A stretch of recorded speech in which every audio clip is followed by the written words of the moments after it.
just turn that off too. The National Weather Service in St. Louis has issued a severe thunderstorm warning for northern Clinton County, southern Vaughn County, eastern Madison County, and southwestern Illinois until 10:15 p.m. At 9:16 p.m., a severe thunderstorm was located over Morton, moving southeast at 30 miles per hour. Expected hazards include 60 miles per hour I always think, right? size hail. This is a radar-indicated threat. The following impacts are expected. Hail damage to vehicles is expected. Expect wind damage to roofs, siding, and trees.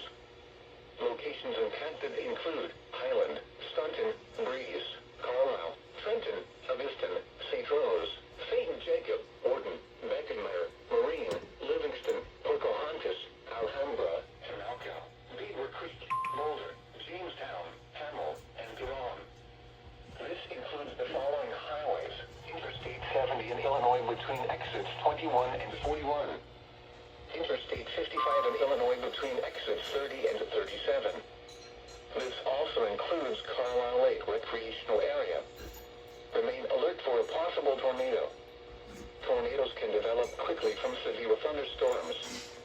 If you spot a tornado, go at once into the basement or small central room in a sturdy structure. For your protection, move to an interior room on the lowest floor of a building.